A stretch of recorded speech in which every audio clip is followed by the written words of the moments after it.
sekalian, kita bersyukur di tengah segala situasi yang sedang kita hadapi, Tuhan boleh terus tolong dan topang kita, dan bersyukur juga untuk teman-teman pengurus MIPA Farmasi yang juga memikirkan bagaimana kita terus bisa menikmati firman Tuhan di dalam persekutuan secara rutin meskipun tidak bisa, tetapi kita terus berdoa dan berharap media-media seperti ini Tuhan boleh pakai untuk membangun kita semua.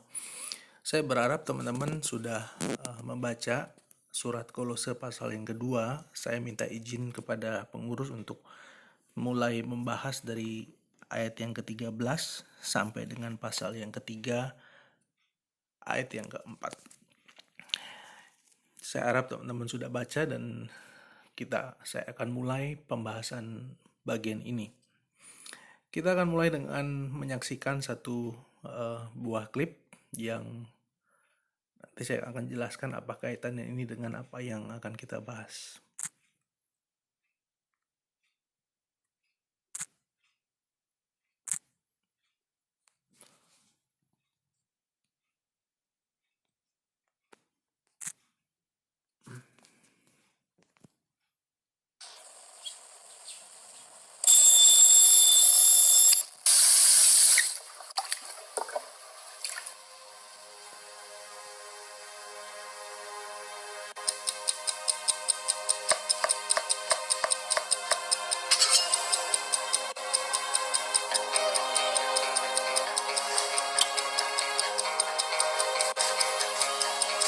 The challenge is now over 16 hours.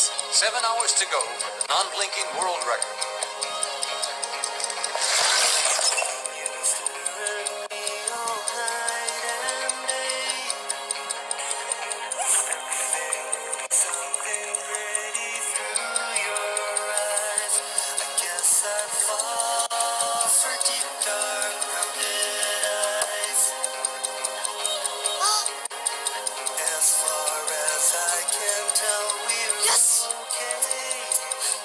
Yes!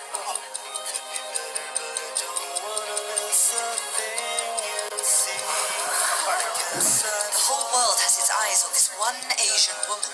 We are counting down the minutes to a new world record.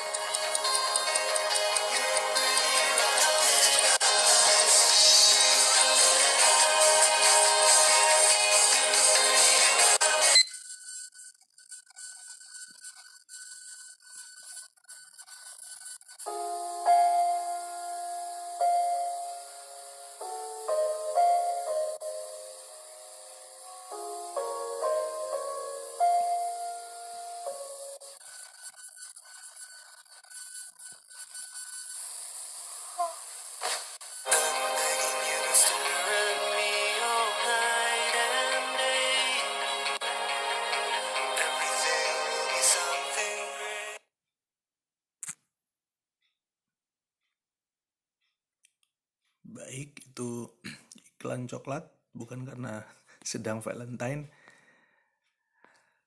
Tapi dari klip ini menarik gitu ya, sebuah rekor dunia gitu ya, non-blinking, tidak mengedipkan mata, hampir saja dipecahkan oleh seorang wanita dari Asia, namun seketika gagal hanya karena dipikat gitu ya oleh sepotong coklat yang menawan hati, dan ketika dia menikmati itu kemudian matanya jadi berkedip, tertutup seperti itu. Nah, apa yang menarik dari klip ini, kalau kita perhatikan konteks jemaat di Kolose, maka perhatikan di pasal 2 ayat yang ke-8, Paulus mengatakan satu peringatan yang sangat tegas dan jelas.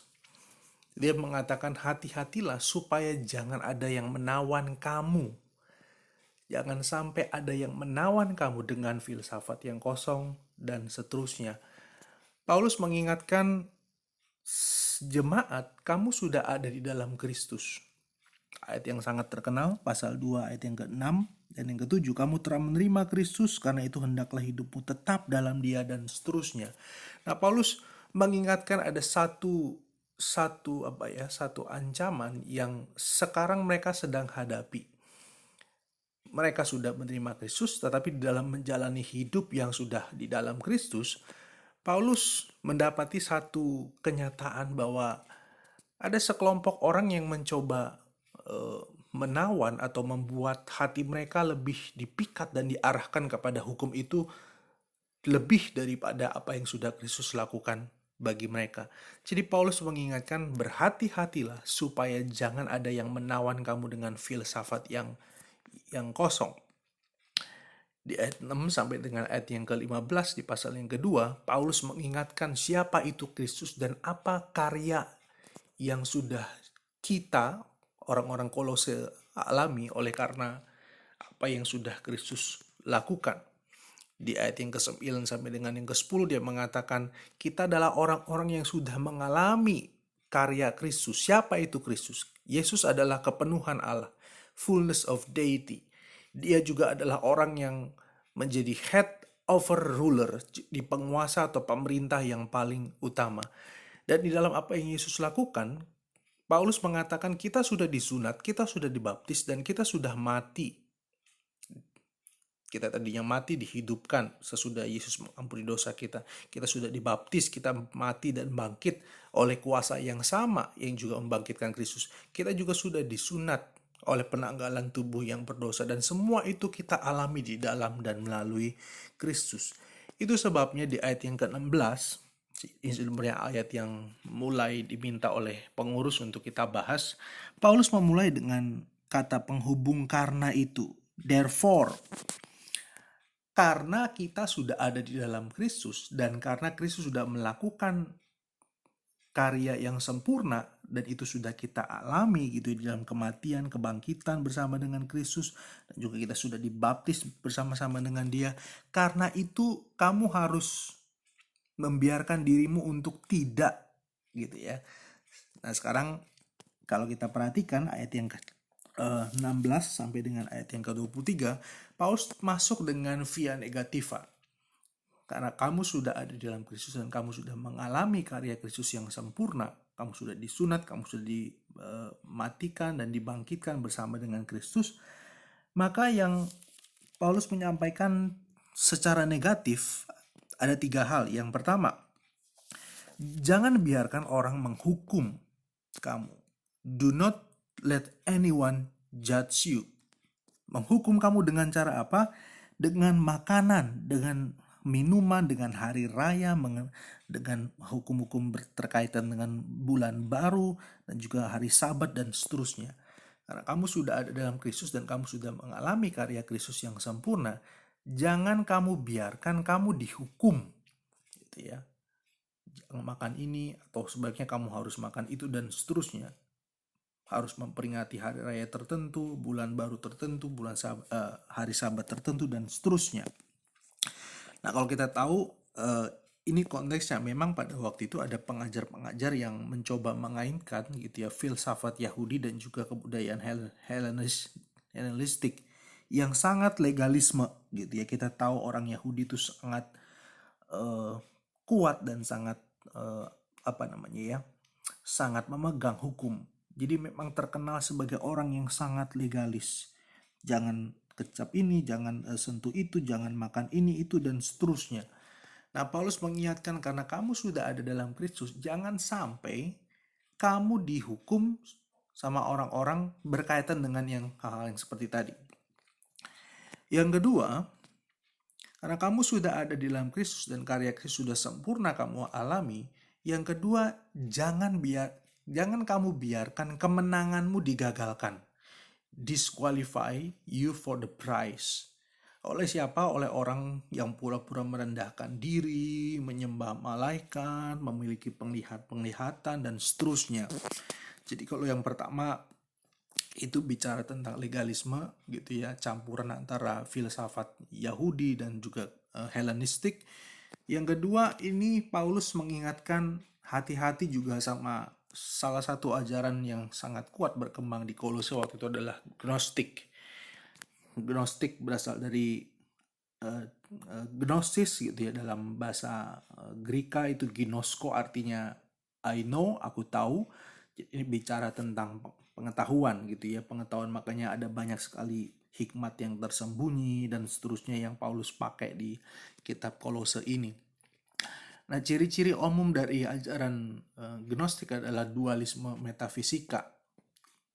Mereka juga bicara soal makhluk-makhluk perantara dan juga penebusan melalui pengetahuan. Itu sebabnya orang harus bertapa dan seterusnya supaya di dalam situ dia bisa dapat penglihatan, pencerahan, hikmat dan segala macam, dan itu dialami lewat pengalaman-pengalaman mistis. Nah, Paulus mengatakan jangan biarkan kamu yang sudah menang karena Kristus yang sudah mati dan bangkit bagi kamu itu digagalkan oleh orang-orang yang mengaku-ngaku mereka punya semua itu, yang menandakan diri, menyembah malaikat dan seterusnya. Lalu kemudian yang ketiga, karena kamu sudah dibangkitkan, karena kamu sudah mati bersama dengan Kristus, maka juga jangan kamu menaklukkan diri. Submit to them. Kepada apa? Kepada peraturan-peraturan, jangan kecap ini, jangan sentuh itu. Lalu kemudian jangan menaklukkan diri juga kepada perintah dan ajaran manusia, merendahkan diri, menyiksa diri, asketis dan segala macam. Ini juga dampak dari Gnosticism dan kawan-kawannya gitu yang sedang berkembang dengan kuat di dalam gereja Kolose. Jadi Paulus mengingatkan secara via negativa, karena kamu sudah ada di dalam Kristus, kamu sudah mengalami karya Kristus yang sempurna, maka yang tadi 3 hal gitu ya, jangan. Lalu kemudian yang menarik, bukan hanya secara negatif gitu ya, atau sebelum itu kalau saya coba rangkum gitu ya, karena kamu sudah ada dalam Kristus, maka kita adalah orang-orang yang sebenarnya sudah benar. Karena kita dibenarkan, kita juga sudah menang gitu ya, oleh karena Kristus yang sudah menang di atas kayu salib. Dan kita juga adalah orang yang sebenarnya sudah bebas. Kita jangan lagi mau dihukum dan seterusnya gitu ya. Karena apa? Karena Kristus, kecukupan pribadinya dan juga apa yang sudah dia lakukan di atas kayu salib bagi kita semua. Di sini saya masuk kepada satu perenungan yang kita bisa pelajari dari buku True Devotion, The Search of Authentic Spirituality, ditulis sama seorang penulis, Alan Chappell.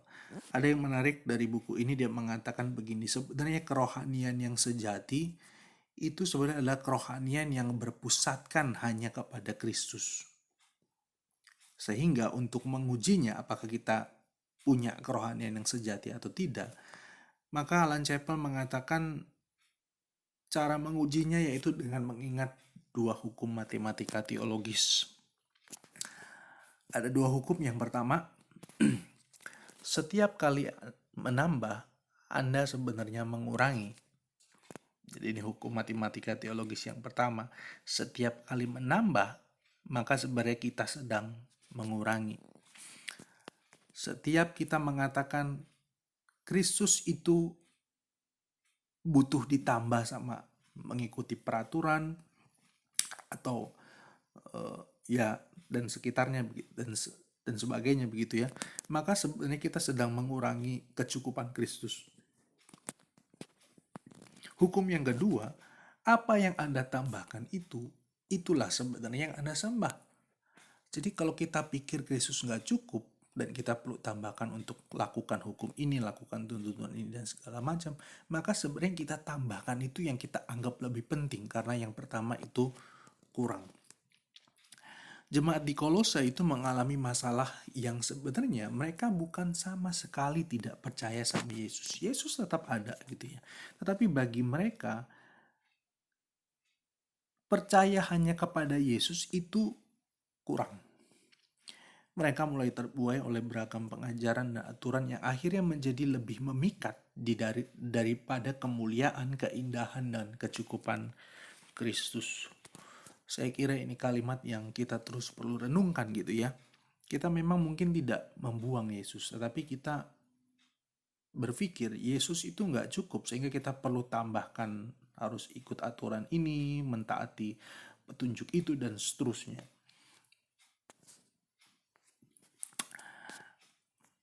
Beralih daripada via negativa, karena itu di ayat yang 16 tadi sebagai kata penghubungnya gitu ya, karena kamu sudah ada di dalam Kristus dan kamu sudah mengalami karya Kristus yang sempurna, maka di pasal yang ketiga ayat 1 sampai 4 Paulus masuk kepada hal-hal yang secara positif. Paulus mengatakan, perhatikan teman-teman di ayat yang ketiga. Karena itu, kalau kamu dibangkitkan bersama dengan Kristus, carilah perkara yang di atas di mana Kristus ada, duduk di sebelah kanan Allah. Pikirkanlah perkara yang di atas, bukan yang di bumi. Sebab kamu telah mati dan hidupmu tersembunyi bersama dengan Kristus di dalam Allah. Apabila Kristus yang adalah hidup kita menyatakan diri kelak, kamu pun akan menyatakan diri bersama dengan Dia dalam kemuliaannya.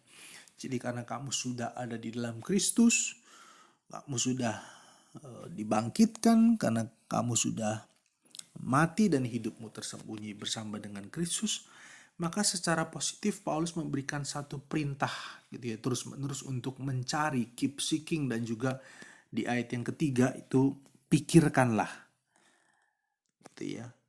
Apa yang perlu dicari, apa yang perlu dipikirkan adalah perkara-perkara yang di atas. Gitu ya, things above.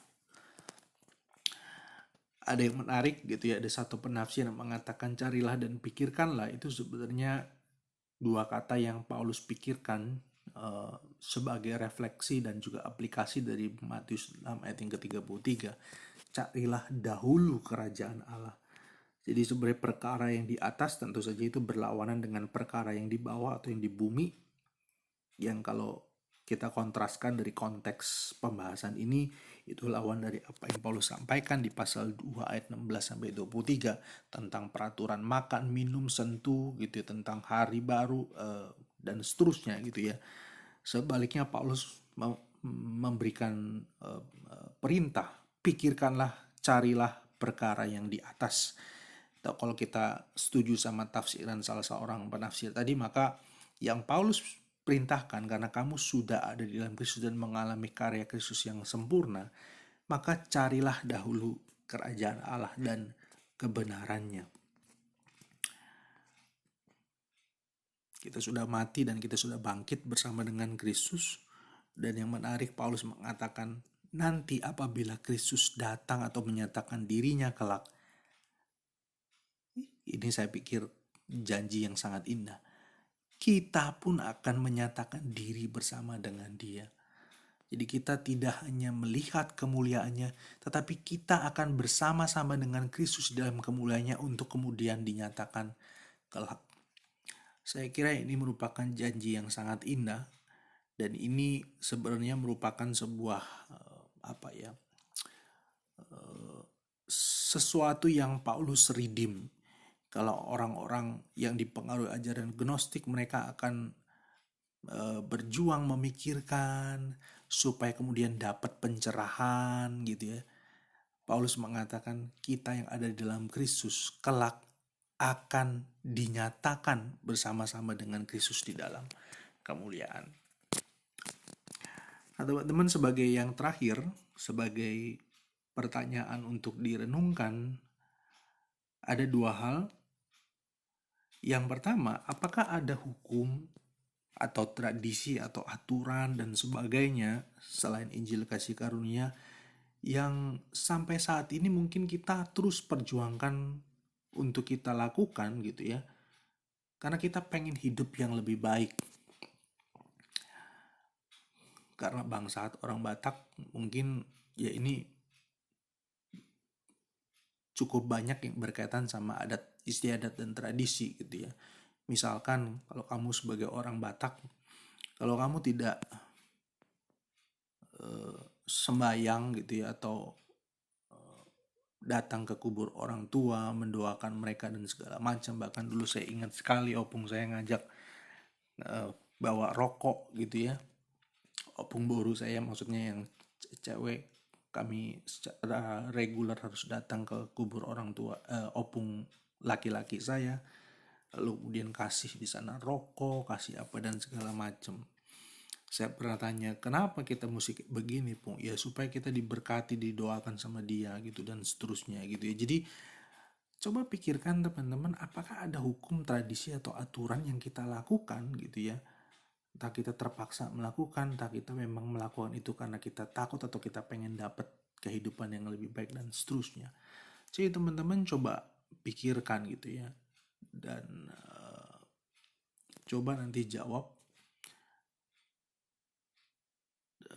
Lalu yang kedua, apa saja perkara-perkara di atas yang kita perlu cari dan juga kita perlu pikirkan. Kalau tadi saya sudah menjelaskan, ada satu penafsir yang mengkaitkan ini dengan carilah dahulu kerajaan Allah dan kebenarannya. Kira-kira apa saja kerajaan Allah dan kebenarannya yang Tuhan tolong kita untuk kita sejenak memikirkan dan mencari hal-hal itu di dalam waktu-waktu yang ada sekarang. Nah, teman-teman bisa jawab dua pertanyaan ini untuk menjadi perenungan. Nanti saya nggak tahu, mungkin teman-teman bisa sharing di grup gitu ya, saling berbagi tentang apa yang kita bisa renungkan dari perikop kali ini. Kiranya Tuhan yang boleh terus menolong kita dan memberkati kita, dan teman-teman jangan pernah lupa kita sudah ada di dalam Kristus, dan biarlah kita bisa menikmati apa yang Pak Lu sudah sampaikan yang tadi saya sudah uraikan. Tuhan Yesus memberkati.